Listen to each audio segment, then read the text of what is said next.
ਵਾਹਿਗੁਰੂ ਜੀ। ਇਹ ਇਤਿਹਾਸ ਪੰਜਵੇਂ ਪਾਤਸ਼ਾਹ ਸ਼ਹੀਦਾਂ ਦੇ ਸਰਤਾਜ ਬਾਣੀ ਦੇ ਬੋਹਿਤ ਸਤਿਗੁਰੂ ਪੰਚਮ ਪਿਤਾ श्री गुरु अर्जन देव महाराज जी का है। प्रसंग है गुरसिखां प्रति गुरु जी का उपदेश बख्शिश करना।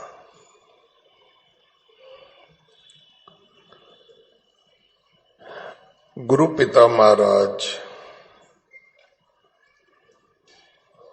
उपदेश बख्शदे ने,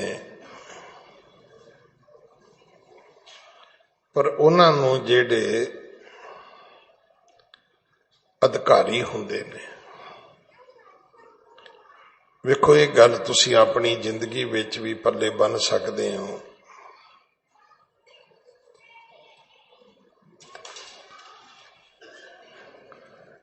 कि जे गुणा का गाहक मिल जाए तो तुहानू मुल कीमत बहुती मिल सकती है,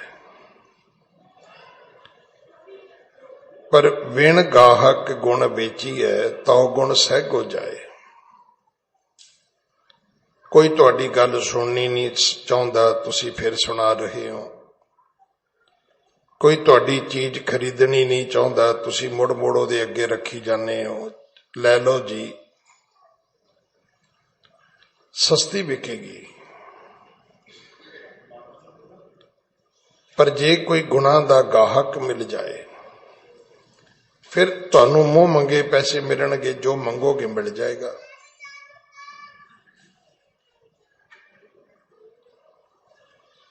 गुणा का गाहक जे मिले फिर गुण बेचण का लाभ है भाई।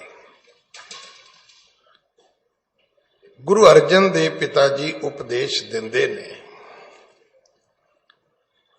सिख आके गुरु जी कोलों उपदेश मंगदे ने। बड़ियां साखियां इन्हां दिनां विच आपां सुनियां ने। कल दी साखी विच भी आपां सुनिया सी कि जिहड़ा पाठ है ये इवें है जिवें खूह दी खेती है।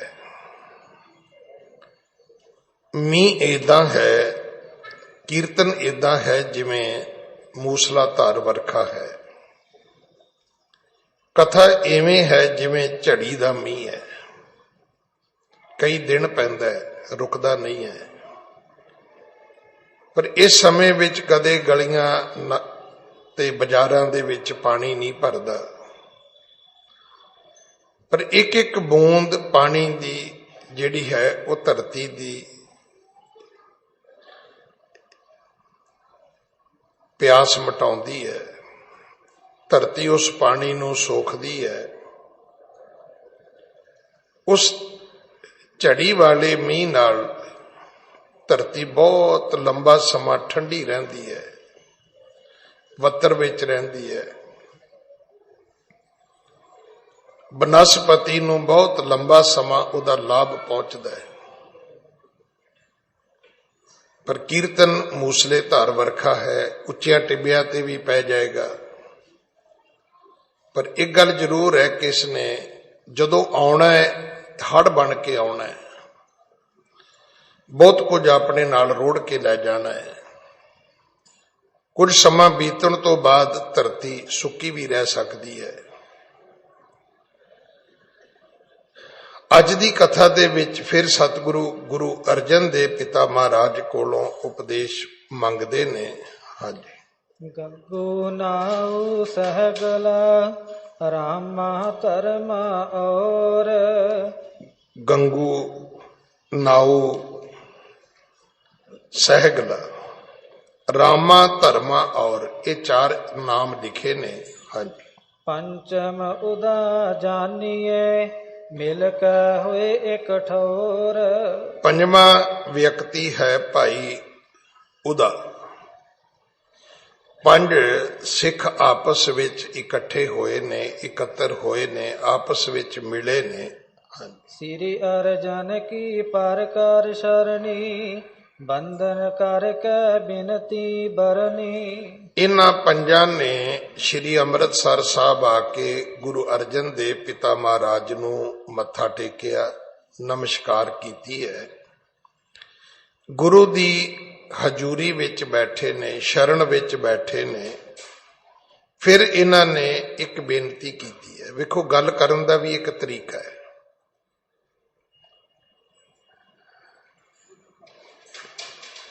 ਆਪ ਜੀ ਨੇ ਵੇਖਿਆ ਹੋਏਗਾ,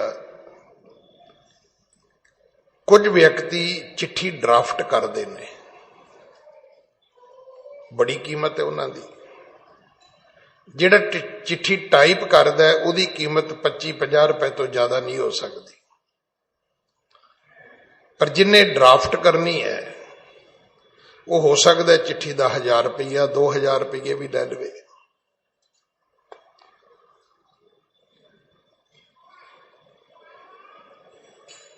ਵਕੀਲ ਕੁਝ ਮਿੰਟ ਵਾਸਤੇ ਕੋਰਟ ਵਿੱਚ ਪੇਸ਼ ਹੁੰਦਾ ਹੈ। ਕੇਸ ਤੁਹਾਡਾ ਹੈ, ਗੱਲ ਉਹਨੇ ਤੁਹਾਡੀ ਕਰਨੀ ਹੈ, ਪਰ ਉਹਦਾ ਸਲੀਕਾ ਹੈ, ਉਹਦੀ ਪੜ੍ਹਾਈ ਹੈ ਕਿ ਉਹ ਜੱਜ ਦੇ ਕੋਲ ਆਪਣੇ ਮਿੰਟਾਂ ਦੇ ਹਿਸਾਬ ਨਾਲ ਗੱਲ ਕਰਦੇ ਆ ਕਲਾਇੰਟ ਤੋਂ ਪੈਸੇ ਲੈ ਲੈਂਦਾ ਹੈ। ਔਰ ਐਸੇ ਐਸੇ ਵਕੀਲ ਹੋਏ ਨੇ, ਮੈਂ ਬਹੁਤ ਵਾਰੀ ਜ਼ਿਕਰ ਕਰਦਾ। ਮੇਰੇ ਮਿੱਤਰ ਨੇ ਵਕੀਲ ਪੋਪਲੀ ਸਾਹਿਬ, ਉਹਨਾਂ ਦੇ ਉਸਤਾਦ ਹੋਏ ਨੇ ਸਰਦਾਰ ਸੀ ਬਖਸ਼ੀ। ਕਹਿੰਦੇ ਐਸਾ ਵਕੀਲ ਸੀ ਕਿ ਜੱਜ ਨੂੰ ਪਹਿਲੀ ਤਰੀਕ ਤੇ ਕਹਿ ਦਿੰਦਾ ਸੀ ਕਿ ਜੱਜ ਸਾਹਿਬ, ਇਹ ਕੇਸ ਵਿੱਚ ਮੈਂ ਪੇਸ਼ ਹੋਇਆ ਤੇ ਆਹ ਫੈਸਲਾ ਮੈਂ ਤੁਹਾਡੇ ਤੋਂ ਕਰਾਉਣਾ ਹੈ। ਕੇਸ ਭਾਵੇਂ 2 ਸਾਲ 5 ਸਾਲ ਚੱਲੇ, ਫੈਸਲਾ ਉਹੀ ਹੁੰਦਾ ਸੀ। ਉਹਨੂੰ ਆਪਣੀ ਗੱਲ ਕਰਨ ਦੇ ਜਾਂ ਆਪਣੀ ਗੱਲ ਰੱਖਣ ਦੇ ਉੱਤੇ ਬਹੁਤ ਵਿਸ਼ਵਾਸ ਸੀ। ਹੁਣ ਸਾਡੇ 'ਚ ਬੜੇ ਲੋਕ ਨੇ ਜਿਨ੍ਹਾਂ ਨੂੰ ਗੱਲ ਕਰਨੀ ਨਹੀਂ ਆਉਂਦੀ, ਗੱਲ ਗਵਾ ਲੈਂਦੇ ਨੇ ਬੜੇ ਸਾਰੇ ਲੋਕ। ਗੱਲ ਕਰਨ ਦਾ ਤਰੀਕਾ ਹੀ ਇਹ ਹੈ ਕਿ ਅਗਲੇ ਕੋਲੋਂ ਵਕਤ ਮੰਗਿਆ ਜਾਏ ਔਰ ਫਿਰ ਬੈਠ ਕੇ ਗੱਲ ਕੀਤੀ ਜਾਏ। ਇਹੀ ਤਰੀਕਾ ਹੈ। ਗੱਲ ਤੁਸੀਂ ਤੁਰਦੇ ਤੁਰਦੇ ਵੀ ਕੰਨ ਵਿੱਚ ਕਰ ਸਕਦੇ ਹੋ, ਗੱਲ ਤੁਸੀਂ ਟੈਲੀਫੋਨ ਤੇ ਵੀ ਕਰ ਸਕਦੇ ਹੋ, ਗੱਲ ਚਿੱਠੀ ਪੱਤਰ ਨਾਲ ਵੀ ਤੁਸੀਂ ਕਰ ਸਕਦੇ ਹੋ।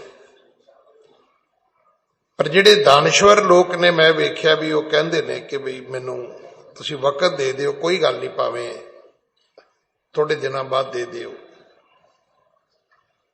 ਜਦੋਂ ਤੁਸੀਂ ਆਪਸ ਵਿੱਚ ਬੈਠ ਕੇ ਗੱਲ ਕਰਦੇ ਆ ਤੇ ਕਈ ਵਾਰੀ ਕੁਝ ਗੱਲਾਂ ਜਿਹੜੀਆਂ ਨੇ, ਤੁਸੀਂ ਹੋ ਸਕਦਾ ਹੈ ਤੁਹਾਡੇ ਕਹਿਣ ਵਿੱਚ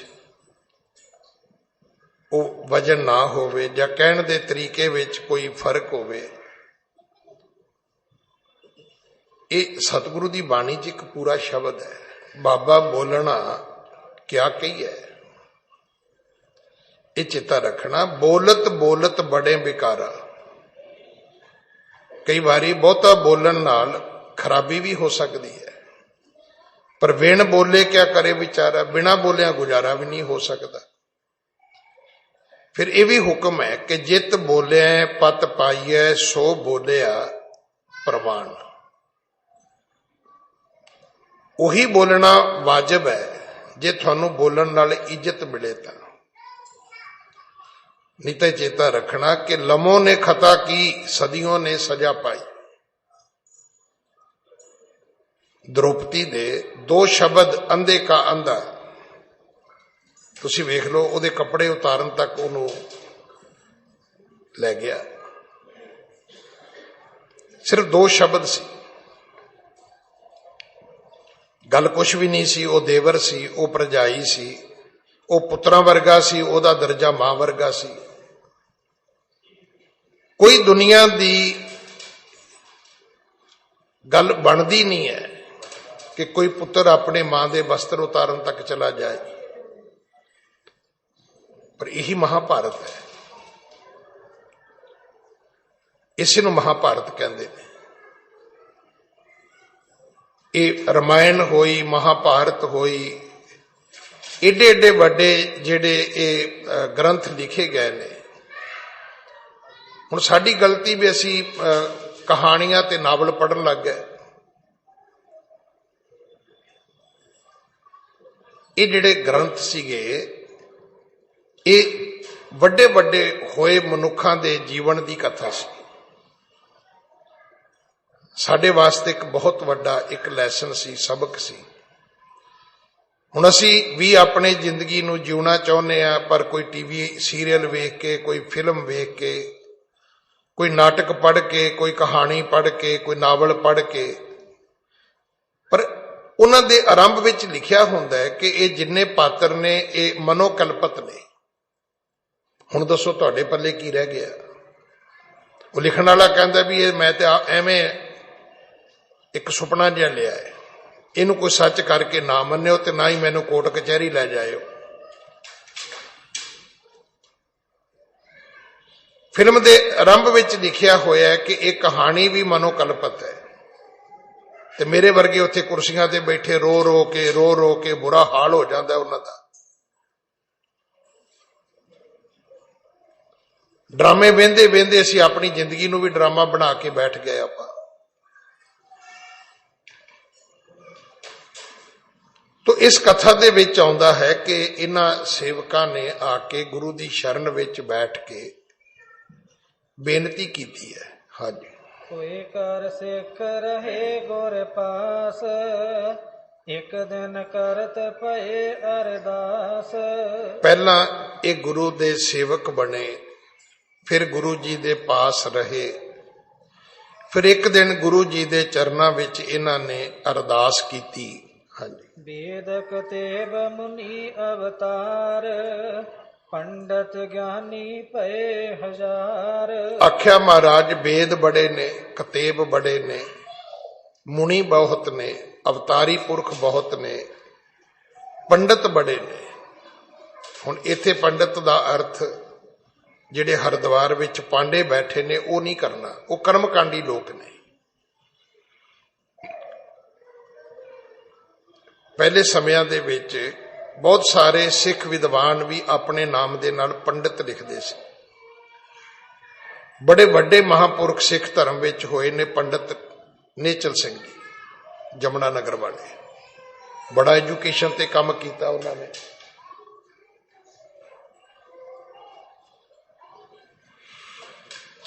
ਜਿਹੜਾ ਗੁਰਦੁਆਰਾ ਰਕਾਬਗੰਜ ਸਾਹਿਬ ਬਣਿਆ ਹੈ, ਸੇਵਾ ਸਾਰੀ ਇੱਕ ਬੰਬੇ ਦੇ ਪਰਿਵਾਰ ਨੇ ਕੀਤੀ ਹੈ, ਧਰਮ ਸਿੰਘ ਹੋਰਾਂ ਦੇ ਪਰਿਵਾਰ ਨੇ, ਪਰ ਕਰਵਾਈ ਪੰਡਿਤ ਨੇਚਲ ਸਿੰਘ ਜੀ ਹੋਰਾਂ ਨੇ।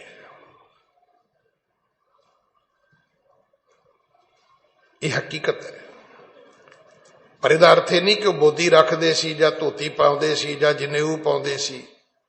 ਪੰਡਿਤ ਦਾ ਅਰਥ ਹੁੰਦਾ ਸੀ ਜਿਹੜਾ ਆਲਮ ਫਾਜ਼ਿਲ ਹੋਵੇ, ਜਿਹੜਾ ਵਿਦਵਾਨ ਹੋਵੇ, ਇਲਮਵਾਨ ਹੋਵੇ। ਔਰ ਇਹ ਸ਼ਬਦਾਂ ਦੇ ਨਾਲ ਨਾਲ ਰੂਪ ਵੀ ਬਦਲਦਾ ਹੈ। ਵੇਖੋ, ਕਾਜੀ ਨੂੰ ਮੁੱਲਾ ਨਹੀਂ ਕਹਿਣਾ, ਮੁੱਲਾ ਨੂੰ ਕਾਜੀ ਨਹੀਂ ਕਹਿਣਾ। ਕਾਜੀ ਦੀ ਪਦਵੀ ਹੋਰ ਹੈ, ਉਹਦੀ ਪद्धਤੀ ਹੋਰ ਹੈ, ਮੁੱਲਾਂ ਦੀ ਪद्धਤੀ ਹੋਰ ਹੈ, ਉਹਦੀ ਪੜ੍ਹਾਈ ਹੋਰ ਹੈ, ਉਹਦੇ ਹੱਕ ਹਕੂਕ ਅਧਿਕਾਰ ਉਹਦੇ ਵੱਖਰੇ ਨੇ, ਉਹਦੇ ਵੱਖਰੇ ਨੇ। ਸਾਡੇ 'ਚ ਵੀ ਇਦਾਂ ਹੀ ਹੈ। ਸਾਨੂੰ ਬਹੁਤਿਆਂ ਨੂੰ ਨਹੀਂ ਪਤਾ। ਜਿਵੇਂ ਮੈਂ ਪ੍ਰੀਸਟ ਹਾਂ, ਜਿਹਨੂੰ ਗ੍ਰੰਥੀ ਕਹਿੰਦੇ ਨੇ, ਪਾਦਰੀ ਕਹਿ ਦਿਓ।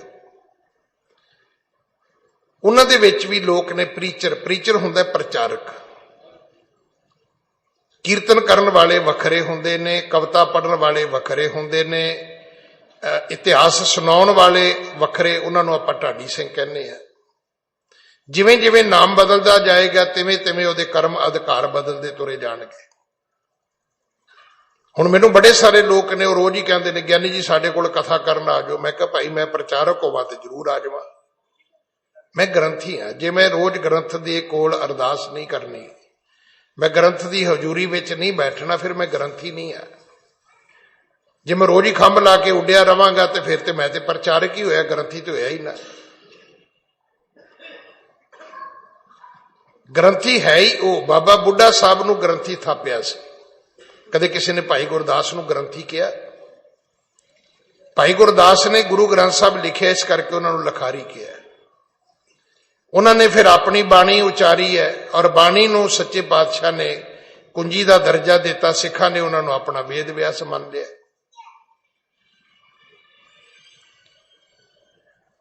ਇਹ ਸਿੱਖ ਪੁੱਛਦੇ ਨੇ, ਮਹਾਰਾਜ ਵੇਦ, ਕਤੇਬ, ਮੁਨੀ, ਅਵਤਾਰ, ਪੰਡਤ, ਗਿਆਨੀ, ਹਜ਼ਾਰਾਂ ਹੀ ਗਿਣਤੀਆਂ ਨੇ ਇਹਨਾਂ ਦੀਆਂ। ਹਾਂਜੀ। ਸਭਹਿ ਨ ਪਾਕਿਓ ਬ੍ਰਹਮ ਅਨੰਤ, ਖੋਜ ਰਹੇ ਨਹਿ ਪਾਇਓ ਅੰਤ। ਸਾਰਿਆਂ ਨੇ ਇੱਕ ਗੱਲ ਕਹੀ ਹੈ ਕਿ ਜਿਹੜਾ ਬ੍ਰਹਮ ਹੈ ਉਹ ਅਨੰਤ ਹੈ, ਉਹਦਾ ਅੰਤ ਕੋਈ ਨਹੀਂ ਹੈ, ਉਹਦਾ ਅਖੀਰ ਕੋਈ ਨਹੀਂ ਹੈ, ਉਹਦਾ ਪਾਰਾਵਾਰ ਕੋਈ ਨਹੀਂ ਹੈ। ਵੇਦ ਵੀ ਕਹਿੰਦੇ ਨੇ, ਕਤੇਬ ਵੀ ਕਹਿੰਦੇ ਨੇ, ਮੁਨੀ ਵੀ ਕਹਿੰਦੇ ਨੇ, ਅਵਤਾਰ ਵੀ ਕਹਿੰਦੇ ਨੇ, ਪੰਡਤ ਵੀ ਕਹਿੰਦੇ ਨੇ, ਹਜ਼ਾਰਾਂ ਗਿਆਨੀ ਵੀ ਕਹਿੰਦੇ ਨੇ ਕਿ ਰੱਬ ਅਨੰਤ ਹੈ, ਪਰ ਉਹਦਾ ਓੜਕ ਤਾਂ ਕਿਸੇ ਨੇ ਵੀ ਨਹੀਂ ਪਾਇਆ, ਅਖੀਰ ਤਾਂ ਕਿਸੇ ਨੂੰ ਵੀ ਨਹੀਂ ਪਤਾ। ਹਾਂਜੀ। ਬ੍ਰਹਮ ਜੋ ਕਹੇ ਸੱਚ ਦਾ ਆਨੰਦ, ਸ੍ਰੀ ਨਾਨਕ ਸੋ ਰੂਪ ਮਕੰਦ। ਬ੍ਰਹਮ ਜੋ ਕਹੈ ਸੱਚ ਦਾ ਆਨੰਦ, ਜਿਹਨੂੰ ਬ੍ਰਹਮ ਕਹਿੰਦੇ ਨੇ, ਜਿਹਨੂੰ ਸੱਚ, ਚਿੱਤ, ਆਨੰਦ ਕਹਿੰਦੇ ਨੇ, ਸ੍ਰੀ ਨਾਨਕ ਸੋ ਰੂਪ ਮਕੰਦ। ਤੇ ਤੁਸੀਂ ਕਹਿੰਦੇ ਹੋ ਵੀ ਗੁਰੂ ਨਾਨਕ ਉਹਨਾਂ ਦਾ ਸਰਗੁਣ ਰੂਪ ਨੇ, ਪਰਮੇਸ਼ਰ ਦਾ ਸਰਗੁਣ ਰੂਪ ਨੇ।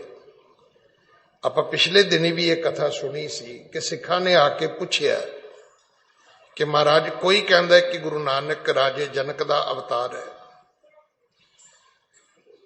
ਕੋਈ ਕਹਿੰਦਾ ਕਿ ਗੁਰੂ ਨਾਨਕ ਵਿਸ਼ਨੂੰ ਜੀ ਦਾ ਅਵਤਾਰ ਹੈ, ਆਪ ਜੀ ਕਿਰਪਾ ਕਰੋ। ਤੇ ਮਹਾਰਾਜ ਨੇ ਦੱਸਿਆ ਸੀ, ਭਾਈ ਨਾ ਉਹ ਵਿਸ਼ਨੂੰ ਦੇ ਅਵਤਾਰ ਨੇ, ਨਾ ਉਹ ਰਾਜੇ ਜਨਕ ਦੇ ਅਵਤਾਰ ਨੇ, ਉਹ ਤਾਂ ਪਰਮੇਸ਼ਰ ਦੇ ਅਵਤਾਰ ਨੇ।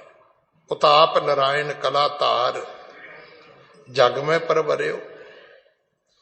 ਉਹ ਤਾਂ ਪਰਮੇਸ਼ਰ ਨੇ ਆਪ ਸਰਗੁਣ ਰੂਪ ਬਣਾ ਕੇ ਇਸ ਧਰਤੀ ਤੇ ਆਉਣਾ ਕੀਤਾ ਹੈ, ਕਿਉਂਕਿ ਉਹਦਾ ਆਪਣਾ ਅਸਲ ਰੂਪ ਜਿਹੜਾ ਹੈ ਉਹ ਨਿਰਗੁਣ ਹੈ, ਜਿੱਥੇ ਨਾ ਚੱਕਰ, ਨਾ ਚਿਹਨ, ਨਾ ਕੋਈ ਰੰਗ, ਨਾ ਕੋਈ ਰੂਪ। ਹੁਣ ਇਹ ਧਰਮ ਦੀ ਕਥਾ ਹੈ। ਹੁਣ ਸਾਡੇ ਚ ਕਿੰਨੇ ਕਿ ਜਿਨ੍ਹਾਂ ਨੂੰ ਇਹ ਕਥਾ ਭਾਉਂਦੀ ਹੈ? ਸਾਨੂੰ ਤੇ ਦੱਸੋ ਗਿਆਨੀ ਜੀ ਵੀ ਉਹ ਕਿਹੜੀ ਨਦੀ 'ਚ ਕਿਹੜੇ ਸਿੱਕੇ ਸੁੱਟਣੇ ਨੇ, ਤੇ ਉਹ ਫੂਕਾਂ ਵਾਲਾ ਪਾਣੀ ਕਿੱਥੋਂ ਮਿਲਦਾ ਹੈ, ਤੇ ਉਹ ਮੰਤਰਿਆ ਆਟਾ ਕਿੱਥੋਂ ਮਿਲਦਾ ਹੈ। ਤੇ ਅਸੀਂ ਤਾਂਤਰਿਕ ਵਿਦਿਆ ਵਿੱਚ ਗਵਾਚ ਗਏ, ਜਿਹਦਾ ਧਰਮ ਨਾਲ ਕੋਈ ਲੈਣਾ ਦੇਣਾ ਨਹੀਂ ਸੀ, ਔਰ ਲੁੱਟੇ ਪੁੱਟੇ ਜਾ ਰਹੇ ਆਪਾਂ। ਮੈਂ ਤਾਂ ਬਹੁਤ ਵਾਰੀ ਬੇਨਤੀ ਕਰਦਾ ਵੀ ਬਚ ਜਾਓ ਸਿਆਣਿਆਂ ਕੋਲੋਂ। ਸਿਆਣੇ ਕਿੰਨੇ ਸਿਆਣੇ ਨੇ। ਇੱਕ ਬੀਬੀ ਆਪਣੇ ਘਰ ਵਾਲੇ ਨੂੰ ਰੋਜ਼ ਕਹਿੰਦੀ ਹੈ, ਮੈਂ ਕਿਹਾ ਜੀ ਆਪਾਂ ਸਿਆਣੇ ਕੋਲ ਚੱਲੀਏ। ਉਹ ਬਥੇਰਾ ਡੱਕਦਾ, ਪਰ ਇੱਕ ਦਿਨ ਬੀਬੀ ਲੈ ਤੁਰੀ। ਜਦੋਂ ਗਈ ਸਿਆਣੇ ਕੋਲੇ, ਸਿਆਣੇ ਨੇ ਪਹਿਲਾਂ ਤੇ ਛਿੱਲ ਪੁੱਟੀ। ਵੇਖੋ ਸਿਆਣਾ ਤੇ ਉਹੀ ਹੈ ਜਿਹੜਾ ਆਪਣਾ ਘਰ ਲੁਟਾ ਲਵੇ, ਉਹ ਸਿਆਣਾ ਥੋੜਾ ਹੁੰਦਾ ਹੈ। ਮੈਂ ਆਪ ਜੀ ਨੂੰ ਬੇਨਤੀ ਕਰਦਾ ਹੁੰਨਾ ਵੀ ਕਿਸੇ ਨੇ ਕਿਹਾ, ਕਹਿੰਦੇ ਜੀ ਸਾਡੀ ਮਾਂ ਕਮਲੀ ਹੈ। ਉਹ ਕਹਿੰਦੇ ਕਰਦੀ ਕੀ ਹੈ? ਕਹਿੰਦੇ ਗੁਆਂਢੀਆਂ ਦੇ ਭਾਂਡੇ ਚੁੱਕ ਲਿਆਉਂਦੀ। ਕਹਿੰਦੇ ਇਹ ਚੰਗੀ ਕਮਲੀ ਹੈ। ਵੀ ਜਦ ਘਰ ਦੇ ਸੁੱਟ ਕੇ ਆਵੇ ਫਿਰ ਤੇ ਕਮਲੀ ਹੈ, ਸਾਰੇ ਮਹੱਲੇ ਦੇ ਭਾਂਡੇ ਚੁੱਕ ਲਿਆਵੇ ਤੇ ਅਜੇ ਮਾਂ ਕਮਲੀ ਹੈ। ਉਹਦੇ ਵਰਗਾ ਸਿਆਣਾ ਕੌਣ ਹੈ ਜਿਹੜਾ ਸਾਰੇ ਮਹੱਲੇ ਦੇ ਭਾਂਡੇ ਚ ਇਕੱਠੇ ਕਰ ਲਵੇ ਆਪਣੇ ਘਰ ਚ? ਸਿਆਣੇ ਬਹੁਤ ਸਿਆਣੇ ਨੇ। ਬੀਬੀ ਨੇ ਜਾ ਕੇ ਕਿਹਾ, ਜੀ ਸਾਡੇ ਘਰ 'ਚ ਇਹ ਹੈ, ਸਾਡੇ ਘਰ 'ਚ ਉਹ ਹੈ, ਸਾਡੇ ਘਰ 'ਚ ਇੰਜ ਹੈ, ਸਾਡੇ ਘਰ 'ਚ ਉਂਝ ਹੈ। ਸਿਆਣੇ ਨੇ ਬਿਲਕੁਲ ਹੀ ਸਿਆਣੀ ਗੱਲ ਕਰਤੀ। ਉਹ ਕਹਿੰਦਾ ਵੇਖੋ ਜੀ ਸਭ ਕੁਝ ਤੁਹਾਡੇ ਘਰ ਵਿੱਚ ਹੈ, ਮੈਂ ਬੋਲਣਾ ਨਹੀਂ ਚਾਹੁੰਦਾ। ਬਸ ਫਿਰ ਉਹ ਬੀਬੀ ਬੋਲ ਪਈ, ਮੈਂ ਤੇ ਇਹਨਾਂ ਨੂੰ ਪਹਿਲਾਂ ਹੀ ਕਹਿਨੀ ਆ, ਇਹ ਕੀਤਾ ਕਤਾਇਆ ਹੀ ਜਠਾਣੀ ਦਾ। ਸਿਆਣਾ ਨਹੀਂ ਬੋਲਿਆ, ਕਿਉਂਕਿ ਸਿਆਣਾ ਤੇ ਬਹੁਤ ਹੀ ਸਿਆਣਾ ਹੈ। ਉਹਨੇ ਨਾ ਦਰਾਣੀ ਤੇ ਹੱਥ ਰੱਖਿਆ, ਨਾ ਜਠਾਣੀ ਤੇ ਹੱਥ ਰੱਖਿਆ। ਉਹਨੇ ਕਿਹਾ ਜੀ ਜੋ ਕੁਝ ਤੁਹਾਡੇ ਘਰ ਵਿੱਚ ਹੀ ਹੈ। ਹੁਣ ਉਸ ਬੀਬੀ ਨੂੰ ਕੌਣ ਸੰਭਾਲੇ ਬਈ? ਹੁਣ ਉਹ ਕਹਿੰਦੇ ਨੇ ਨਾ ਵੀ ਬੀਬੀਆਂ ਫਾਇਰ ਬ੍ਰਿਗੇਡ 'ਚ ਨਹੀਂ ਹੁੰਦੀਆਂ। ਕਹਿੰਦੇ ਕਿਉਂ? ਕਹਿੰਦੇ ਇਹਨਾਂ ਦਾ ਕੰਮ ਹੀ ਅੱਗ ਲਾਉਣਾ, ਬੁਝਾਉਣਾ ਹੈ ਹੀ ਨਹੀਂ ਹੈ। इन्हां नूं फायर ब्रिगेड च कौन नौकरी दे दूगा। वो बीबी जिहड़ी सी वो तां उबल गई। वो तो कहती जी वेख्या जी मैं इन्हां नूं पहलां ही कहा, साडा ते घर ही इहदे जठानी ने खा लिया। लो जी सियाणे ने कपड़े भी ला लए ते उन्हां दा घर भी फूकता। जठानी का नाम उन्हें कोई नहीं लिया। उन्होंने कोर्ट कचहरी भी लै जाओगे, उन्होंने रब दे घर भी लै जाओ, कहूँ मैं कदों कहा सी भी जठानी ने कीता। बचो इन्हां लोकां तो। रोटी खाइए शक्कर से, दुनिया लुटिए मकर से।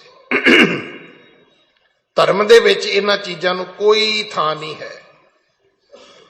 मैं तो रोज बेनती करदा भी जपजी 11 पढ़न की थां ते ना, जदों जपजी का पाठ करो तो इस पौड़ी नूं बार बार पढ़ लिया करो भी आपे बीज आपे ही खा, आपे बीज आपे ही खा, आपे बीज आपे ही खा।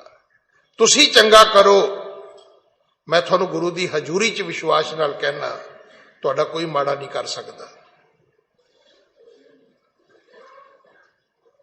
तुसी चंगा करोगे तुहाडे नाल माड़ा नहीं होएगा। तुसी चंगा सोचोगे तुहाडा कोई माड़ा नहीं सोच सकता।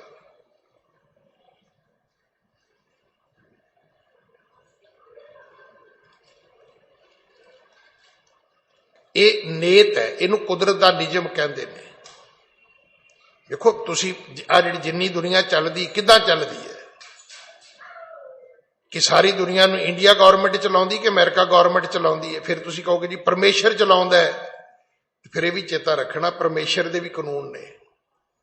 जिहड़ा ओहदी रैड लाइट पार करदा है ना, उहनूं फिर ओहदी गड्डी तोड़नी भी आउंदी है।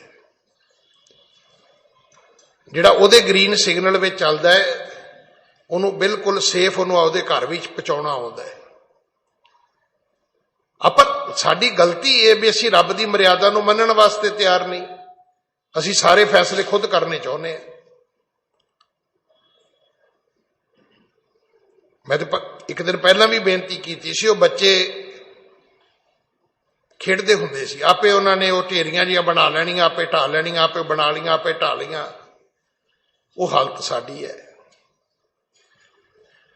साडे गुरु सच्चे पातशाह महाराज समझाउंदे ने कि हुक्मी होवण आकार हुक्म ना कहिया जाई, हुक्मी होवण जी हुक्म मिलै, वडियाई हुक्मी उत्तम नीच हुक्म लिख दुख सुख पाइए, इकना हुक्मी बख्शीश एक हुक्मी सदा भवाइए, हुक्मे अंदर सब को बाहर हुक्म ना कोए। अजकल तुसीं कहंदे जी सारे थां कैमरे लगे हुए ने, ते जिहड़े रब दे कैमरे वो तुसीं तोड़ते ने। तुहाडे इन्हां कैमरिਆਂ तो पहला रब ने भी कैमरे लाए ने। ਉਹਦਾ भी चित्रगुप्त सिस्टम जिहड़ा है वो पता नहीं किन्ने करोड़ां साल पुराना है। आप रोज ही कहने हर जी नूं लेखा देना पऊगा, भी किद्दां लेखा देना पऊगा। लेखा देना ही इस करके है कि उस परमात्मा ने चित्रगुप्त जिहड़े ने उन्हां दी ड्यूटी लाई हुई है कि सारियां गल्लां असीं बोल के दसदे हां। फिर वो परमात्मा नूं फिर भी पता है। तो इस कथा दे विच आउंदा है कि वो परमात्मा जिहड़ा है वो अनंत है, ਉਹਦਾ किसी ने अंत ही नहीं पाया, ਉਹਦੀ अखीर ओढ़ किसी ਨੂੰ पता ही नहीं। ब्रह्म जो कहे सचदा नंद श्री नानक सो रूप मकंद, कि गुरु नानक जिहड़े ने उस परमात्मा का सरगुण रूप ने, पर परमात्मा का ओढ़क परमात्मा का अंत ते भाई किसी ने भी नहीं पाया। हाँ जी। ब्रह्म अवतार कहे बख्यात, जाने परे सबन सख्यात। आख्या महाराज ब्रह्म अवतार जिहड़े ब्रह्मा दे अवतार होए ने वो तो प्रगट ने, जाने परे सबन साख्यात, वो सारियां दे विच वो तो प्रगट है। कोई कहंदा जी ओदा अवतार है, कोई कहंदा जी ओदा अवतार है। उस तो पहला ब्रह्मा जी नूं, विष्णु जी नूं, शिव जी नूं भी, इन्हां 3 अवतारां नूं ते देवतियां नूं मन्निया गया है ना। एका माई जुगत व्याई 3 चेले प्रवान एक संसारी, ਇੱਕ ਭੰਡਾਰੀ ਇੱਕ ਲਾਏ ਦੀਵਾਨ, ਜਿਵ ਤਿਸ ਭਾਵੈ ਤਿਵੇਂ ਚਲਾਵੈ, ਜਿਵ ਹੋਵੈ ਫੁਰਮਾਨ, ਉਹ ਵੇਖੈ ਉਹਨਾਂ ਨਦਰ ਨਾ ਆਵੈ, ਬਹੁਤਾ ਇਹ ਵਡਾਨ। ਤਿੰਨ ਦੇਵਤੇ ਮੰਨੇ ਗਏ ਨੇ, ਪਰ ਉਸ ਤੋਂ ਅਗਲੀ ਗੱਲ ਕੋਈ ਸੁਣਨ ਲਈ ਤਿਆਰ ਨਹੀਂ ਹੈ। ਉਹ ਇਹ ਹੈ ਕਿ ਇਹ ਤਿੰਨ ਦੇਵਤਿਆਂ ਨੂੰ ਮੰਨ ਵੀ ਲਓ ਕਿ ਕੋਈ ਜੀਵਾਂ ਨੂੰ ਪੈਦਾ ਕਰਦਾ ਹੈ, ਕੋਈ ਜੀਵਾਂ ਨੂੰ ਰਿਜ਼ਕ ਪਹੁੰਚਾਉਂਦਾ ਹੈ, ਕੋਈ ਜੀਵਾਂ ਦਾ ਵਿਨਾਸ਼ ਕਰਦਾ ਹੈ। ਜੇ ਮੰਨ ਵੀ ਲਿਆ ਜਾਏ ਤੇ ਇਹਨਾਂ ਚੋਂ ਤਿੰਨਾਂ ਚੋਂ ਪ੍ਰਾਈਮ ਮਿਨਿਸਟਰ ਕੋਈ ਨਹੀਂ, ਇਹ ਤਿੰਨੇ ਮਿਨਿਸਟਰ ਨੇ। ਇਹਨਾਂ ਦੇ ਉੱਤੇ ਪ੍ਰਾਈਮ ਮਿਨਿਸਟਰ ਪ੍ਰਮਾਤਮਾ ਆਪ ਹੈ, ਕਿਉਂਕਿ ਜਿਵ ਤਿਸ ਭਾਵੈ ਤਿਵੇਂ ਚਲਾਵੇ, ਜਿਵੇਂ ਉਹਨੂੰ ਪਾਉਂਦਾ ਹੈ। ਉਹ ਇਹਨਾਂ ਅਵਤਾਰਾਂ ਤੋਂ ਵੀ ਆਪਣੀ ਮਰਜ਼ੀ ਅਨੁਸਾਰ ਕਿਰਤ ਕਰਾਉਂਦਾ ਹੈ, ਇਹ ਵੀ ਉਹਦੇ ਹੁਕਮ ਦੇ ਵਿੱਚ ਨੇ। ਹਾਂਜੀ। ਸੋ ਤੋ ਅੰਤ ਜਾਣਤੇ ਹੋਏ, ਆਪਨੋ ਅੰਤ ਲਖੈ ਸਭ ਕੋਏ। ਸੋ ਤੋ ਅੰਤ ਜਾਣਤੇ ਹੋਏ, ਆਪਣੋ ਅੰਤ ਲਖੈ ਸਭ ਕੋਏ। ਜੇ ਆਪਾਂ ਇਹ ਮੰਨੀਏ ਕਿ ਗੁਰੂ ਨਾਨਕ ਉਸ ਪਰਮਾਤਮਾ ਦੇ ਅਵਤਾਰ ਹੋਏ ਨੇ ਤੇ ਗੁਰੂ ਅਰਜਨ ਸਾਹਿਬ ਮਹਾਰਾਜ, ਫਿਰ ਗੁਰੂ ਨਾਨਕ ਸਾਹਿਬ ਜੀ ਨੂੰ ਤਾਂ ਰੱਬ ਦੇ ਅੰਤ ਦਾ ਪਤਾ ਹੋਏਗਾ। ਆਪਣੇ ਬਾਰੇ ਤੇ ਸਾਰੇ ਹੀ ਜਾਣਦੇ ਹੁੰਦੇ ਨੇ। ਹਾਂਜੀ। ਸ੍ਰੀ ਅਰਜਨ ਸੁਨ ਸੰਸੈ ਐਸੇ, ਉਤਰ ਦਿਓ ਤਿਨੋ ਕਹੋ ਕਹਿ ਤੈਸੇ। ਗੁਰੂ ਅਰਜਨ ਦੇ ਪਿਤਾ ਮਹਾਰਾਜ ਨੇ ਜਾਣਿਆ ਕਿ ਇਹਨਾਂ ਦੇ ਮਨ ਵਿੱਚ ਇੱਕ ਵੱਡਾ ਸੰਸਾ ਆ ਗਿਆ ਵੀ ਚਲੋ ਬ੍ਰਹਮਾ ਜੀ ਨੂੰ ਰੱਬ ਦੇ ਅੰਤ ਦਾ ਨਹੀਂ ਪਤਾ, ਵਿਸ਼ਨੂੰ ਜੀ ਨੂੰ ਨਹੀਂ ਪਤਾ, ਸ਼ਿਵ ਜੀ ਨੂੰ ਨਹੀਂ ਪਤਾ, ਤੇ ਜੇ ਆਪਾਂ ਮੰਨੀਏ ਕਿ ਗੁਰੂ ਨਾਨਕ ਰੱਬ ਦੇ ਅਵਤਾਰ ਹੋਏ ਨੇ ਤਾਂ ਫਿਰ ਰੱਬ ਦੇ ਬਾਰੇ ਗੁਰੂ ਨਾਨਕ ਜੀ ਨੂੰ ਤਾਂ ਪਤਾ ਹੋਏਗਾ, ਉਹਨਾਂ ਨੂੰ ਤੇ ਆਦ ਅੰਤ ਸਭ ਪਤਾ ਹੋਏਗਾ। ਹੁਣ ਗੁਰੂ ਅਰਜਨ ਦੇ ਪਿਤਾ ਜੀ ਉਹਨਾਂ ਦੇ ਸੰਸੇ ਨੂੰ ਜਾਣਦੇ ਨੇ, ਸੁਣਦੇ ਨੇ, ਫਿਰ ਉਹਦਾ ਉੱਤਰ ਦਿਓ, ਫਿਰ ਉਹਦਾ ਜਵਾਬ ਦਿੰਦੇ ਨੇ। ਹਾਂਜੀ। ਆਦ ਅੰਤ ਬ੍ਰਹਮ ਕੀ ਜੇ ਹੋਏ, ਸ੍ਰੀ ਨਾਨਕ ਜੀ ਉਚਰਤ ਸੋਏ। ਜੇ ਪਰਮਾਤਮਾ ਦਾ ਕੋਈ ਆਦ ਹੁੰਦਾ, ਕੋਈ ਅੰਤ ਹੁੰਦਾ, ਤਾਂ ਗੁਰੂ ਅਰਜਨ ਸਾਹਿਬ ਕਹਿੰਦੇ ਫਿਰ ਗੁਰੂ ਨਾਨਕ ਸਾਹਿਬ ਨੇ ਆਪਣੀ ਬਾਣੀ ਚ ਉਚਾਰ ਦੇਣਾ ਸੀ। ਇਹ ਤਾਂ ਸੱਚ ਹੈ ਨਾ ਕਿ ਗੁਰੂ ਨਾਨਕ ਸਾਹਿਬ ਨੇ ਵੀ ਪਰਮਾਤਮਾ ਦੇ ਆਦ ਬਾਰੇ ਕੁਝ ਨਹੀਂ ਕਿਹਾ, ਅੰਤ ਬਾਰੇ ਵੀ ਕੁਝ ਨਹੀਂ ਕਿਹਾ, ਕਿਉਂਕਿ ਉਹਦੇ ਆਦ ਅੰਤ ਬਾਰੇ ਕੋਈ ਜਾਣਦਾ ਹੀ ਨਹੀਂ ਹੈ। ਪਰਮਾਤਮਾ ਦਾ ਆਦ ਕੀ ਹੈ ਕਿਸੇ ਨੂੰ ਨਹੀਂ ਪਤਾ, ਪਰਮਾਤਮਾ ਦਾ ਅੰਤ ਕੀ ਹੈ ਕਿਸੇ ਨੂੰ ਨਹੀਂ ਪਤਾ। ਸ਼੍ਰੀ ਨਾਨਕ ਜੀ ਉਚਰਤ ਸੋਏ। ਭਾਈ ਫਿਰ ਗੁਰੂ ਨਾਨਕ ਦੀ ਬਾਣੀ ਜਿਹੜੀ ਹੈ 18 ਰਾਗਾਂ ਦੇ ਵਿੱਚ, ਉਹਦੇ ਵਿੱਚ ਦਰਜ ਹੋਣਾ ਸੀ। ਹਾਂਜੀ। ਜਿਸ ਕੈ ਕਬਹੁ ਆਦ ਨ ਅੰਤ, ਕਹਿਬੋ ਤਿਸ ਕੋ ਬਨੇ ਬੇਅੰਤ। ਇਸ ਕਰਕੇ ਭਾਈ ਜਿਹਦਾ ਅੰਤ ਕੋਈ ਨਹੀਂ, ਉਸ ਨੂੰ ਗੁਰੂ ਨਾਨਕ ਨੇ ਵੀ ਬੇਅੰਤ ਆਖਿਆ। ਗੁਰਬਾਣੀ ਨੇ ਜਦੋਂ ਵੀ ਪਰਮਾਤਮਾ ਦੇ ਬਾਰੇ ਬੋਲਿਆ, ਬੇਅੰਤ ਬੋਲਿਆ, ਅੰਤ ਨਹੀਂ ਬੋਲਿਆ, ਬੇਅੰਤ। ਉਹਦਾ ਅੰਤ ਹੀ ਕੋਈ ਨਹੀਂ ਹੈ। ਹਾਂ, ਇਹ ਤੇ ਲਿਖਿਆ ਹੈ ਕਿ ਅੰਤ ਕੋ ਚਾਹਣ ਜੋ ਗਏ, ਜਿਹੜੇ ਅਖੀਰ ਲੱਭਣ ਗਏ, ਆਏ ਅਨੰਤ ਗਵਾਏ, ਉਹ ਰੱਬ ਨੂੰ ਹੀ ਗਵਾ ਕੇ ਆ ਗਏ। ਜਿਹੜਾ ਯਹੂਦੀਆਂ ਦਾ ਪੈਗੰਬਰ ਹੋਇਆ ਨਾ ਮੂਸਾ, ਕਦੇ ਉਹਨਾਂ ਦੀ ਕਥਾ ਪੜ੍ਹਿਓ ਜੇ, ਕਹਿੰਦੇ ਸਮੇਤ ਕਹਿਤੂਰ ਪਹਾੜ ਦੇ ਸੜ ਕੇ ਸੁਆਹ ਹੋ ਗਿਆ ਸੀ। ਉਹਨੇ ਜਿੱਦ ਕੀਤੀ, ਕਹਿੰਦਾ ਮੈਂ ਰੱਬ ਨੂੰ ਵੇਖਣਾ ਹੈ। ਰੱਬ ਨੇ ਕਿਹਾ ਨਾ ਕਰ, ਜਿੱਦ ਨਾ ਕਰ, ਤੂੰ ਵੇਖ ਨਹੀਂ ਸਕੇਗਾ, ਤੂੰ ਨਹੀਂ ਵੇਖ ਸਕੇਗਾ। ਸਾਨੂੰ ਸਿੱਖਾਂ ਨੂੰ ਕਦੇ ਵੀ ਗੁਰੂ ਸਾਹਿਬ ਨੇ ਓੜਕ ਲੱਭਣ ਵਾਸਤੇ, ਅੰਤ ਲੱਭਣ ਵਾਸਤੇ ਸਾਨੂੰ ਕਦੇ ਵੀ ਨਹੀਂ ਕਿਹਾ। ਮਹਾਰਾਜ ਕਹਿੰਦੇ ਭਾਈ ਤੁਸੀਂ ਬਖਸ਼ਿਸ਼ ਪੁੰਚੋ, ਤੁਸੀਂ ਕੀ ਲੈਣਾ। ਹੁਣ ਇਹ ਗੱਲ ਸਾਡੇ ਬਜ਼ੁਰਗ ਵੀ ਕਹਿੰਦੇ ਸੀ ਵੀ ਪੁੱਤ ਅੰਬ ਖਾਓ, ਤੁਸੀਂ ਪੇੜ ਗਿਣ ਕੇ ਕੀ ਕਰਨਾ ਹੈ। ਹੁਣ ਸਾਡੇ 'ਚ ਕਈ ਮੂਰਖ ਨੇ, ਉਹ ਪੇੜ ਗਿਣਦੇ ਰਹਿੰਦੇ ਨੇ। ਸਾਡੇ ਇੱਕ ਸਿੰਘ ਸਾਹਿਬ ਹੁੰਦੇ ਸੀ, ਉਹ ਬੜੀ ਸੋਹਣੀ ਇਹ ਕਥਾ ਸੁਣਾਉਂਦੇ ਸੀ।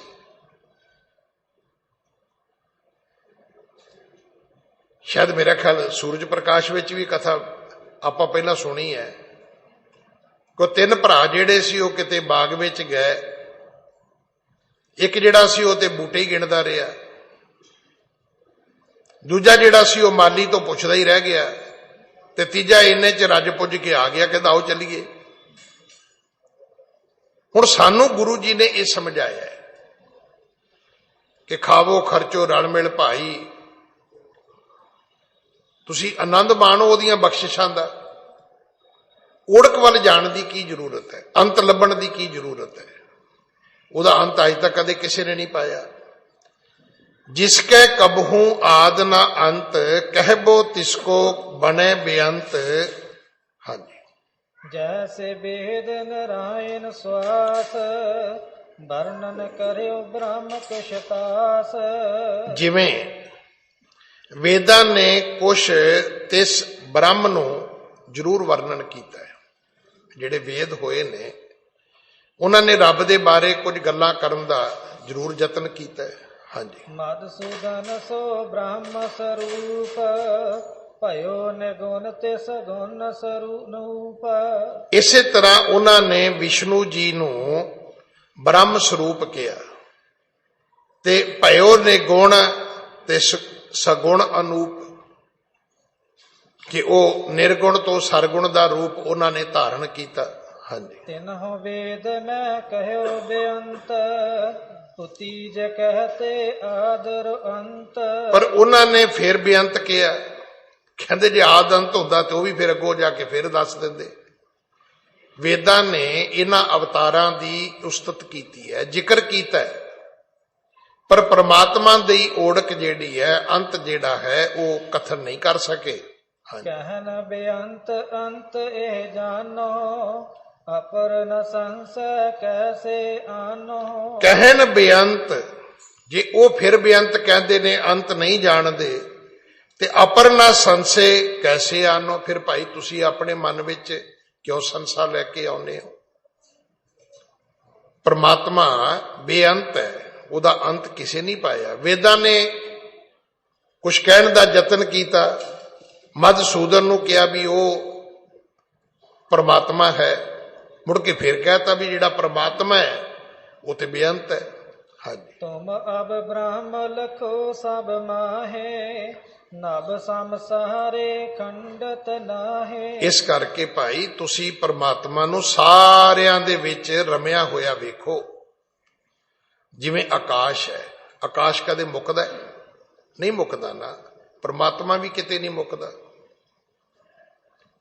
ਪਰਮਾਤਮਾ ਦੀ ਤੁਲਨਾ ਆਕਾਸ਼ ਨਾਲ ਦਿੱਤੀ। ਸਾਡੀ ਗਲਤੀ ਹੈ ਕਿ ਅਸੀਂ ਕਹਿੰਦੇ ਆ ਵੀ ਰੱਬ ਨੇ ਸਿੱਖਾਂ ਨੂੰ ਪੈਦਾ ਕੀਤਾ। ਮੁਸਲਮਾਨ ਕਹਿੰਦੇ ਨਹੀਂ ਸਾਨੂੰ ਪੈਦਾ ਕੀਤਾ। ਸਾਈ ਕਹਿੰਦੇ ਨਹੀਂ ਰੱਬ ਨੇ ਸਾਨੂੰ ਪੈਦਾ ਕੀਤਾ। ਜਿਵੇਂ ਬੰਦੇ ਨੇ ਆਕਾਸ਼ ਵੰਡਣ ਦੀ ਕੋਸ਼ਿਸ਼ ਕੀਤੀ ਹੈ, ਇਵੇਂ ਰੱਬ ਨੂੰ ਵੰਡਣ ਦੀ ਵੀ ਕੋਸ਼ਿਸ਼ ਕੀਤੀ ਹੈ, ਪਰ ਆਕਾਸ਼ ਕਿਸੇ ਤੋਂ ਵੰਡਿਆ ਨਹੀਂ ਗਿਆ। ਆਪਣੀ ਆਪਣੀ ਹਵਾਈ ਪੱਟੀ ਬਣਾ ਲਈ ਹੈ। ਤੁਹਾਡਾ ਜਹਾਜ਼ ਇੱਧਰ ਕਿਵੇਂ ਆ ਗਿਆ ਜੀ, ਸਾਡਾ ਉਧਰ ਕਿਵੇਂ ਚਲਾ ਗਿਆ ਜੀ, ਲੜਾਈਆਂ ਲੜੀ ਜਾਂਦੇ ਆ ਆਪਾਂ। ਪਰ ਜਿਵੇਂ ਆਕਾਸ਼ ਸਾਰੀ ਪ੍ਰਕਿਰਤੀ ਦਾ ਸਾਂਝਾ ਹੈ, ਇਸੇ ਤਰ੍ਹਾਂ ਜਿਹੜਾ ਬ੍ਰਹਮ ਹੈ, ਪਰਮਾਤਮਾ ਹੈ, ਉਹ ਵੀ ਸਾਰਿਆਂ ਦਾ ਸਾਂਝਾ ਹੈ ਭਾਈ। ਹਾਂਜੀ, ਸਿੱਖਨ ਸੋਇਆ ਭਾਉ ਕਰੀਜੈ, ਵਾਹਿਗੁਰੂ ਮੁਖ ਜਾਪ ਜਪੀਜੈ। ਇਸ ਕਰਕੇ ਭਾਈ ਸਿੱਖੀ ਵਿੱਚ ਪਿਆਰ ਕਰੋ ਤੇ ਉਸ ਪ੍ਰਮਾਤਮਾ ਨੂੰ ਵਾਹਿਗੁਰੂ ਕਹਿ ਕੇ, ਵਾਹ ਗੁਰੂ, ਗੁਰੂ ਤੂੰ ਧੰਨ ਹੈ, ਤੈਨੂੰ ਸ਼ਾਬਾਸ਼ ਹੈ, ਉਹਦਾ ਸਿਮਰਨ ਕਰੋ। ਹਾਂਜੀ, ਸੋ ਦ੍ਰੋਹ ਨਹੀਂ ਮਨ ਠਾਨੋ, ਏਕ ਬ੍ਰਹਮ ਕੋ ਰੂਪ ਪਛਾਨੋ। ਕਿਸੇ ਨਾਲ ਈਰਖਾ ਨਹੀਂ ਕਰਨੀ, ਵੈਰ ਨਹੀਂ ਕਰਨਾ, ਵਿਰੋਧ ਨਹੀਂ ਕਰਨਾ, ਜੈਲਸ ਨਹੀਂ ਕਰਨੀ, ਪਰਾਈ ਤਾਤ ਨਹੀਂ ਕਰਨੀ। ਹੁਣ ਸਾਡੇ 'ਚ ਬੜੇ ਲੋਕ ਨੇ, ਸਾਰਾ ਸਮਾਂ ਹੀ ਉਹਨਾਂ ਦਾ ਇਹਨਾਂ ਚੀਜ਼ਾਂ ਤੇ ਗੁਜ਼ਰ ਜਾਂਦਾ ਹੈ। ਵੇਖੋ ਮੈਨੂੰ ਤਾਂ ਛੋਟੀ ਜੀ ਗੱਲ ਸਮਝ ਆਈ ਹੈ ਕਿ ਪਿੰਡਾਂ ਦੇ ਲੋਕ ਤਰੱਕੀ ਨਹੀਂ ਕਰਦੇ, ਸ਼ਹਿਰਾਂ ਦੇ ਲੋਕ ਤਰੱਕੀ ਕਰਦੇ ਨੇ। ਉਹਦਾ ਕਾਰਨ ਹੈ ਕਿ ਸ਼ਹਿਰਾਂ ਦੇ ਤੁਸੀਂ ਕਿਸੇ ਬੰਦੇ ਨੂੰ ਵੀ ਜਾ ਕੇ ਪੁੱਛ ਲਿਓ ਵੀ ਤੁਹਾਡੇ ਗਵਾਂਢ ਵਿੱਚ ਕੌਣ ਹੈ, ਉਹ ਇੰਨਾ ਕੁ ਤੁਹਾਨੂੰ ਦੱਸੇਗਾ ਵੀ ਕੋਈ ਮੁਸਲਮਾਨ ਪਰਿਵਾਰ ਹੈ, ਕੋਈ ਹਿੰਦੂ ਪਰਿਵਾਰ ਹੈ, ਕੋਈ ਪੰਜਾਬੀ ਪਰਿਵਾਰ ਹੈ, ਕੋਈ ਯੂਪੀ ਦਾ, ਬਿਹਾਰ ਦਾ ਪਰਿਵਾਰ ਹੈ। ਇਹਦੋਂ ਅੱਗੇ ਕੁਝ ਨਹੀਂ ਪਤਾ। ਪਿੰਡਾਂ 'ਚ ਤੁਸੀਂ ਭਾਵੇਂ ਵੀ ਪੁੱਛ ਲਓ ਵੀ ਇਹ ਕੌਣ ਨੇ, ਤੇ ਅਗਲੀ ਗੱਲ ਪੁੱਛ ਲਓ ਵੀ ਇਹਨਾਂ ਦੀ ਭੂਆ ਕਿੱਥੇ ਵਿਆਹੀ ਹੈ, ਇਹਨਾਂ ਦਾ ਫੁੱਫੜ ਕੀ ਖਾਂਦਾ ਹੈ, ਤਾਂ ਤੁਹਾਨੂੰ ਸਾਰਾ ਸ਼ਿਸ਼ਰਾ ਕੱਢ ਕੇ ਦੇ ਦੇਣਗੇ। ਉਹ ਗੂਗਲ ਜੀ ਮਹਾਰਾਜ ਵਾਂਗੂ ਡਾਟਾ ਇਕੱਠਾ ਕਰਦੇ ਕਰਦੇ ਆਪ ਤਰੱਕੀ ਨਹੀਂ ਕਰਦੇ। ਪਰ ਸ਼ਹਿਰੀ ਲੋਕ ਜਿਹੜੇ ਨੇ ਉਹਨਾਂ ਕੋਲ ਸਮਾਂ ਹੀ ਹੈ ਨਹੀਂ, ਉਹ ਇਸ ਗੱਲ ਤੇ ਆਪਣਾ ਸਮਾਂ ਗਵਾਉਂਦੇ ਹੀ ਨਹੀਂ। ਪਿੰਡਾਂ ਦੇ ਬੰਦੇ ਕੋਲ ਚਲੇ ਜਾਓ ਅੱਡੇ ਤੇ ਕਹਿ ਦਿਓ ਵੀ ਅਸੀਂ ਉਹਨਾਂ ਦੇ ਗੁਰਦੇਵ ਸਿੰਘ ਦੇ ਘਰ ਜਾਣਾ, ਪਹਿਲਾਂ ਤਾਂ ਉਹਦੀ ਬੇਇੱਜ਼ਤੀ ਕਰਨਗੇ। ਅੱਛਾ ਉਹ ਖੋਤੇ ਵਾਲੇ ਦੇ ਦੇਬੂ ਦੇ ਘਰ ਜਾਣਾ, ਫਿਰ ਉਹਨੂੰ ਤੁਹਾਨੂੰ ਘਰ ਵੀ ਛੱਡ ਆਉਣਗੇ ਜਾ ਕੇ, ਫਿਰ ਅੱਜ ਪੁੱਛੀ ਵੀ ਜਾਣਗੇ, ਫਿਰ ਥੋੜੀ ਥੋੜੀ ਐਡਵਾਈਜ਼ਰੀ ਵੀ ਦੇਣਗੇ ਵੀ ਬੰਦੇ ਤੇ ਠੀਕ ਨਹੀਂ ਹੈਗੇ, ਭਾਵੇਂ ਤੁਹਾਡੇ ਰਿਸ਼ਤੇਦਾਰੀ ਨੇ। ਤੇ ਸ਼ਹਿਰਾਂ 'ਚ ਉਹ ਕਹਿੰਦੇ ਜੀ ਭਾਜੀ ਅਗਲੇ ਚੌਂਕ ਤੇ ਜਾ ਕੇ ਪੁੱਛ ਲਿਓ ਵੀ ਮੈਨੂੰ ਜਾਣ ਦਿਓ, ਮੈਂ ਤਾਂ ਅੱਗੇ ਜਾਣਾ ਹੈ। ਹੁਣ ਜਿੰਨਾ ਅੱਗੇ ਜਾਣਾ ਹੈ ਇਹ ਚਿੱਤਾ ਰੱਖਣਾ, ਜਿੰਨੀ ਚੱਲਣ ਜਾਣਿਆ ਸੇ ਕਿਉਂ ਕਰੇ ਵਥਾਰ। ਉਹ ਖਲਾਰੇ ਪਾਉਂਦੇ ਹੀ ਨਹੀਂ। ਜਿਨ੍ਹਾਂ ਨੇ ਆਪਣੇ ਜੀਵਨ ਵਿੱਚ ਉੱਨਤੀ ਤਰੱਕੀ ਕਰਨੀ ਉਹ ਇਸ ਤਰ੍ਹਾਂ ਦੀਆਂ ਉਲਝਣਾਂ ਵਿੱਚ ਨਹੀਂ ਉਲਝਦੇ। ਆਪਾਂ ਇਸੇ ਕੰਮ 'ਚ ਹੀ ਸਾਰਾ ਕੁਝ ਗਵਾ ਲਿਆ। ਜਿੰਨਾ ਤਾਣ ਜ਼ੋਰ ਸਾਡਾ ਆਂਢ ਗੁਆਂਢ ਤੇ ਲੱਗਦਾ ਜੇ ਅਸੀਂ ਆਪਣੇ ਆਪ ਤੇ ਲਾ ਲਈਏ ਤਾਂ।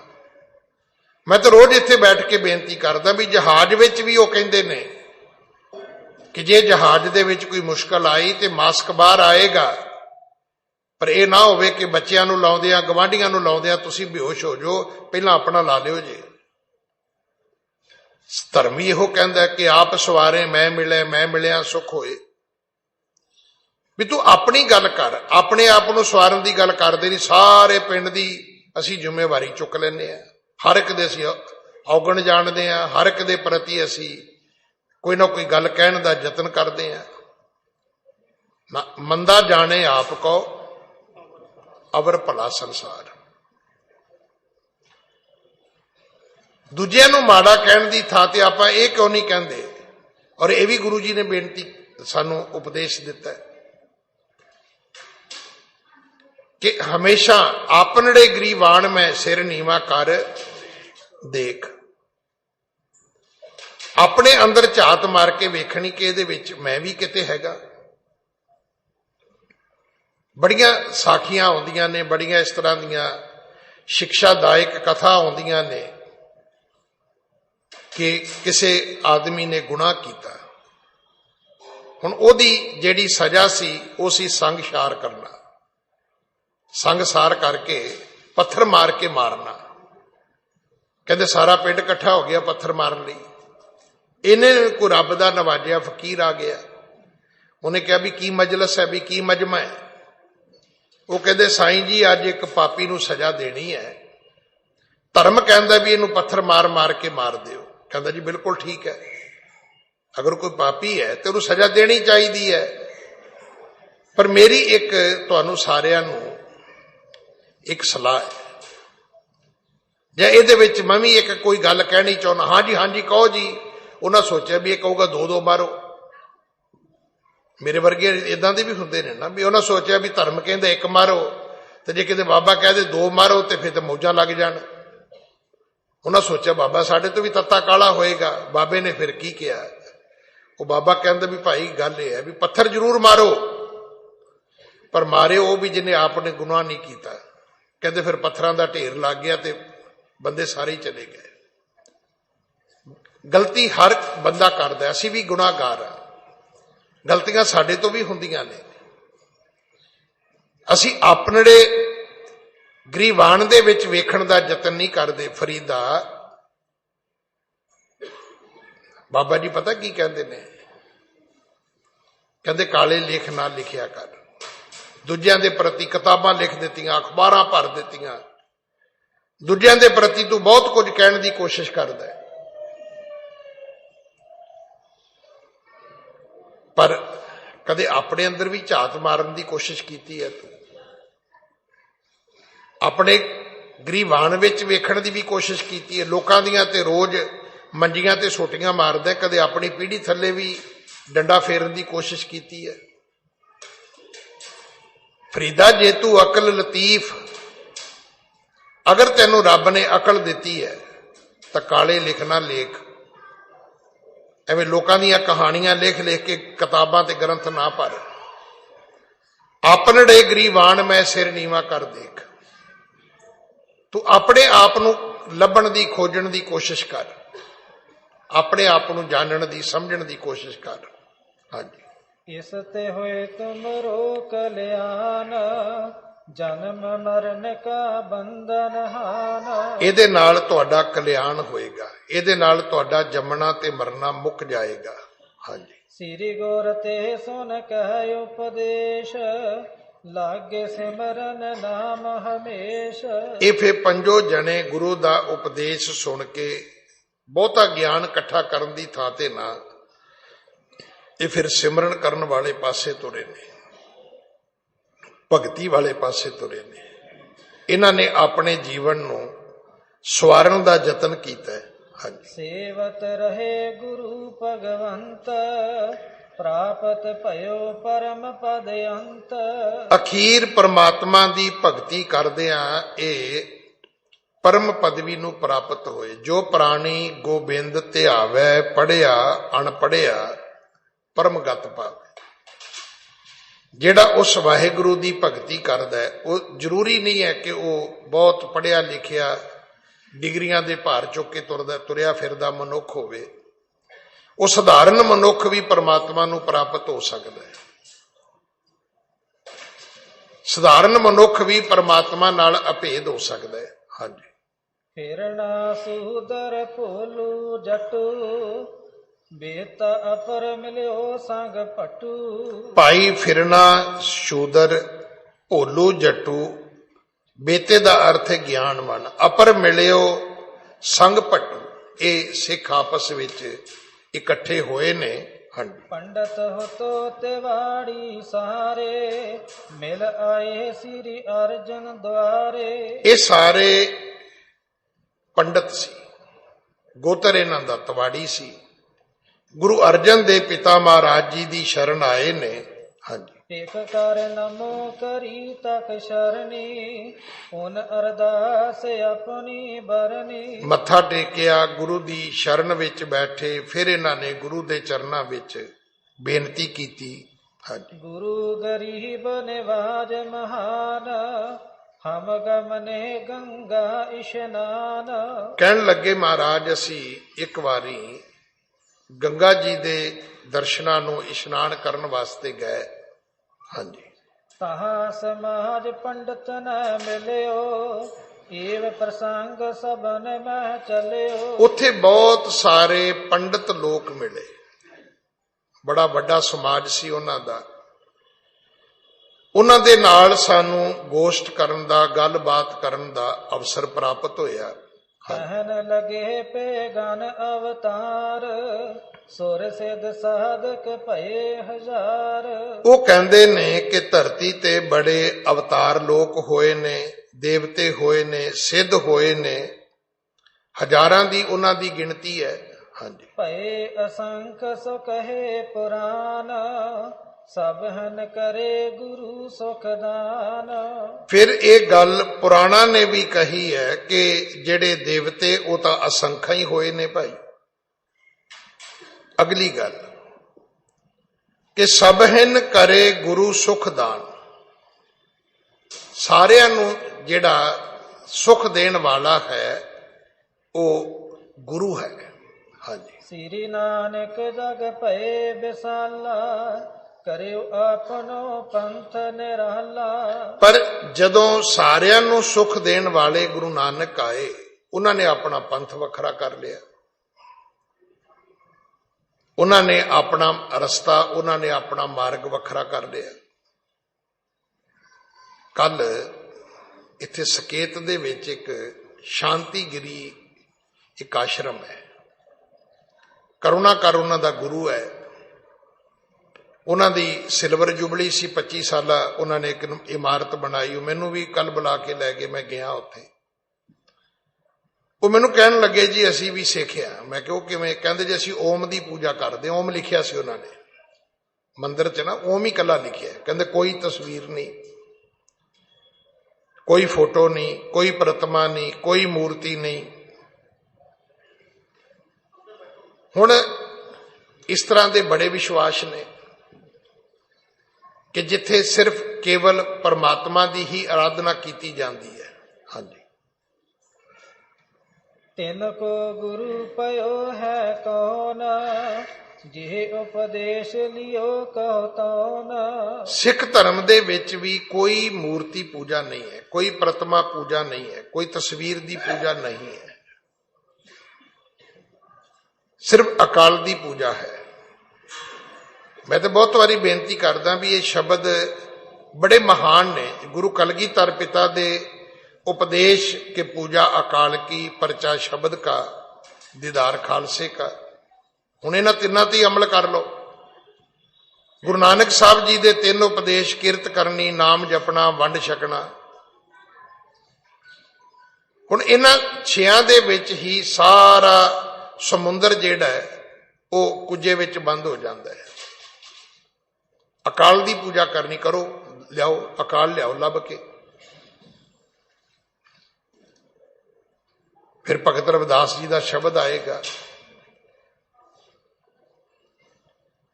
वो पूछणगे कि माई गोबिंद पूजा कहां ले चढ़ावो, अवर ना फूल अनूप न पावो, दूध तब अशरे थनों बिटारियो, फूल भवर जल मीन बिगारियो। दुध भी झूठा है, तो पहला वच्छा मूह ला दिंदा है गां दे थणा नूं। फुल भी झूठे ने, पहला आके उन्हां दे उत्ते भौरे बह जांदे ने। पानी भी झूठा है, क्योंकि मच्छी उहदे विच ही अपनी जल किरिया करदी है। हुण किहड़ी सुच्ची चीज है जिहड़ी लिया के तुसीं रब दी पूजा करोगे जी? भगत जी कहते ने कि माई गोबिंद पूजा कहां ले चढ़ावो, अवर ना फूल अनूप ना पावो। जे सुचे फुल ना मिलन तो की मैनू परमात्मा नहीं मिलेगा? हुण भगत जी ने तो इथों तक भी कहा कि पाती तोरै मालनी, पाती पाती जियो, जिस पाहन को पाती तोरै सो पाहा नर जियो, भूली मालनी है इयों सतगुर जागता है देव।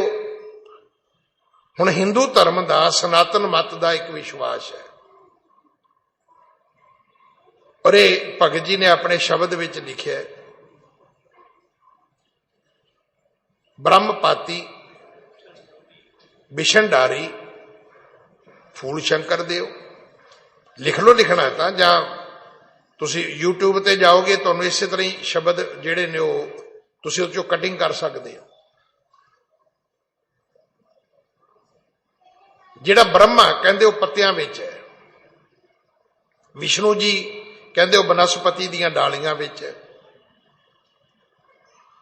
ब्रह्मपाती बिशनडारी फूल शंकर देव, फुल जिहड़े शिव जी ने, शंकर जी जिहड़े ने फुल्लां विच ने। फिर अगे भगत जी कहंदे 3 देव प्रतख तोरे, पत्ते भी तोड़े, डालियां भी तोड़ियां, फुल भी तोड़े। 3 देवतियां दी गर्दन मरोड़ लई, पत्ते भी तोड़े, डालियां भी तोड़ियां, फुल भी तोड़े। ब्रह्मपाती बिशनडारी फूल शंकर देव, 3 देव प्रतख तोरै, करें किसकी सेओ। दसो भी 3 देवतियां नूं तोड़ के, ब्रह्मा नूं, विष्णु जी नूं, शिव जी नूं, किहड़े चौथे देवते नूं पूजण चले हो तुसीं बई? ये पूरा शब्द है, पाती तोरै मालनी, पाती पाती जियो, जिस पाहन को पाती तोरै सो पाहा नर जियो, भूली मालनी है इयों सतगुर जागता है देव। मालन भूली जग भुलाना, हम भुलाने नाही।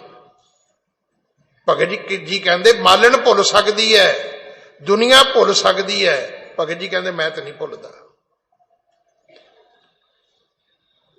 मैं तो नहीं भुलदा, मैनू तो पता भी इन्हां दी लोड़ ही नहीं है। जे आपां जिवें आपां दिल्ली वाले सोचते हैं भी फुल लैके जाके पूजा करनी है, तो जिथे फुल नहीं होंदे की कवांगे कि उत्थे पूजा हो ही नहीं सकती गुरु ग्रंथ साहब दी। ठीक है, मान सत्कार प्रतिष्ठा उतों तक ये गल्लां ठीक ने, सुगंधी वास्ते ठीक ने, सजावट वास्ते ठीक ने। मैं तो नहीं कहता फुल ना लैके आओ, पर जे तुसीं ये सोच लो भी फुल भेंट करन वाली गुरु ग्रंथ साहब जी खुश हो जाणगे, नहीं भाई, बाणी तो पढ़नी पऊगी, उपदेश तो सुनना पऊगा, बाणी कमाउणी पऊगी, तां ही लोग सुखी होणगे, पर लोग सुहेले होणगे। नहीं तो जिन्हां ने फुल बीजे, ते जिन्हां ने फुल तोड़े, ते जिन्हां ने गुलदस्ते बनाए, ते जिन्हां ने वेचे, वो तो रब कोल चले जांदे, आपां ते रह जाना सी, क्योंकि आपां ते 20 रुपइयां दे फुल लए ने। जिन्हां ने 100 एकड़ बीजिया फुलां दा, रब ते फिर उन्हां कोल होना चाहिए, साडे कोल तो होना ही नहीं चाहिए। 20 रुपइयां नाल थोड़ा रब मिलदा कोई।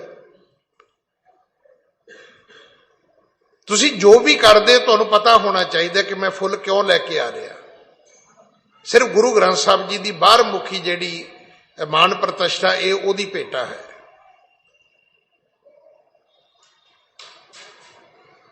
ਇਹ ਤਾਂ ਉਵੇਂ ਹੀ ਹੈ ਜਿਵੇਂ ਤੁਸੀਂ ਪ੍ਰਾਹੁਣਾ ਬਾਹਰ ਆਇਆ 에ਅਰਪੋਰਟ ਤੋਂ, ਤੁਸੀਂ ਉਹਨੂੰ ਗੁਲਦਸਤਾ ਫੜਾ ਕੇ ਕਹੋ ਚੰਗਾ ਜੀ ਫਿਰ ਸਤਿ ਸ੍ਰੀ ਅਕਾਲ, ਉਹ ਕਹੂ ਭਰਾ ਮੈਂ ਤੁਹਾਡੇ ਕੋਲ ਰਹਿਣਾ ਹੈ, ਮੈਨੂੰ ਘਰ ਲੈ ਕੇ ਚੱਲੋ। ਨਹੀਂ ਨਹੀਂ ਜੀ ਫੁੱਲ ਦੇਤੇ ਨੇ ਤੁਹਾਨੂੰ। ਅਸੀਂ ਵੀ ਰੋਜ਼ ਇਹੀ ਕੰਮ ਕਰਦੇ, ਬਾਬਾ ਜੀ ਸਿਹਰਾ ਦੇਤਾ ਨਾ ਬਸ ਹੁਣ ਤੁਸੀਂ ਇੱਥੇ ਰਹੋ ਜੇ, ਮਗਰ ਨਾ ਆ ਜਿਓ, ਉਹ ਘਰ ਤੇ ਫਰਿੱਜ ਭਰੀ ਪਈ ਹੈ। ਮੈਂ ਤੇ ਪਿਛਲੇ ਦਿਨ ਵੀ ਬੇਨਤੀ ਕੀਤੀ, ਬੰਦਿਆ ਤੂੰ ਆਪਣੇ ਲਾਲਚ ਵਿੱਚ ਆਪਣੇ ਬੱਚੇ ਨੂੰ ਧਰਮੀ ਨਹੀਂ ਬਣਨ ਦਿੱਤਾ, ਕਿਉਂਕਿ ਜੇ ਬੱਚਾ ਧਰਮੀ ਬਣ ਗਿਆ ਸਭ ਤੋਂ ਪਹਿਲਾਂ ਮੇਰੀ ਬੋਤਲ ਨੂੰ ਹੱਥ ਪਾਏਗਾ, ਤੇ ਜਦੋਂ ਬੱਚਾ 2 ਬੋਤਲਾਂ ਪੀਣ ਲੱਗ ਗਿਆ ਫਿਰ ਬਾਬਾ ਜੀ ਹੁਣ ਤੁਸੀਂ ਕੁਝ ਕਰੋ, ਤੇ ਬਾਬਾ ਕੀ ਕਰੇ, ਨਾ ਬਾਬੇ ਨੇ ਪੀਤੀ ਨਾ ਪੀ ਕੇ ਛੱਡੀ। ਕੋ ਬਾਬੇ ਦਾ ਤਜਰਬਾ ਹੋਵੇ ਤੇ ਬਾਬਾ ਵਰਤ ਲਵੇ। ਤੁਹਾਡੇ ਲਾਲਚ ਨੇ ਕਿ ਤੁਸੀਂ ਆਪਣੀ ਐਸ਼ੋ ਇਸ਼ਰਤ ਵਾਸਤੇ, ਤੁਸੀਂ ਆਪਣੀ ਮौज ਮਸਤੀ ਵਾਸਤੇ ਤੁਸੀਂ ਬੱਚਿਆਂ ਨੂੰ ਧਰਮ ਦੇ ਨੇੜੇ ਨਹੀਂ ਆਉਣ ਦਿੱਤਾ। ਕਿਉਂਕਿ ਜੇ ਬੱਚੇ ਧਰਮੀ ਹੋ ਜਾਂਦੇ ਉਹਨਾਂ ਨੇ ਪੁੱਛਣਾ ਸੀ ਡੈਡੀ ਕੀ ਹੋ ਰਿਹਾ ਹੈ, ਮਮਾ ਇਹ ਕੀ ਹੋ ਰਿਹਾ ਹੈ, ਇਹ ਡੀਜੇ ਲਾ ਕੇ ਨੱਚਣ ਦਾ ਕੀ ਮਤਲਬ ਹੈ, ਧਰਮ ਕਿੱਥੇ ਕਹਿੰਦਾ ਹੈ ਕਿ ਤੁਸੀਂ ਡਾਂਸ ਕਰਨਾ ਹੈ ਜੀ। ਅਸੀਂ ਬੱਚਿਆਂ ਨੂੰ ਨੇੜੇ ਨਹੀਂ ਜਾਣ ਦਿੱਤਾ ਕਿਉਂਕਿ ਬੱਚੇ ਸਾਨੂੰ ਰੋਕਣਗੇ। ਅਸੀਂ ਬੱਚਿਆਂ ਦੀ ਜ਼ਿੰਦਗੀ ਨਾਲ ਖੇਡ ਗਏ। ਮਤ ਸੋਚਿਓ ਵੀ ਤੁਸੀਂ ਆਪਣੀ ਜ਼ਿੰਦਗੀ ਜੀਉ ਲਈ, ਆਪਣੀ ਨਹੀਂ ਜੀਈ, ਤੁਸੀਂ ਆਪਣੇ ਬੱਚਿਆਂ ਦੀ ਜ਼ਿੰਦਗੀ ਬਰਬਾਦ ਕਰ ਦਿੱਤੀ। ਛੋਟਾ ਜਿਹਾ ਇੱਕ ਲਾਲਚ, ਔਰ ਉਹ ਵੀ ਕਿੰਨਾ ਕੁ ਚਿਰ ਹੈ। ਕਦੇ ਆਪਣੀ ਉਮਰ ਗਿਣ ਕੇ ਵੇਖ ਲਿਓ ਜੇ, ਬਹੁਤ ਥੋੜਾ ਜਿਹਾ ਸਮਾਂ ਜ਼ਿੰਦਗੀ 'ਚ ਤੁਹਾਨੂੰ ਇਸ ਕੰਮ ਲਈ ਮਿਲਦਾ ਹੈ, ਬਾਕੀ ਜ਼ਿੰਦਗੀ ਪੂਰੀ ਸਫ਼ਰ ਕਰ ਜਾਂਦੀ ਹੈ। ਸਤਿਗੁਰ ਕਿਰਪਾ ਕਰਨ। ਅਗਲੀ ਕਥਾ ਆਪਾਂ ਕੱਲ ਗੁਰੂ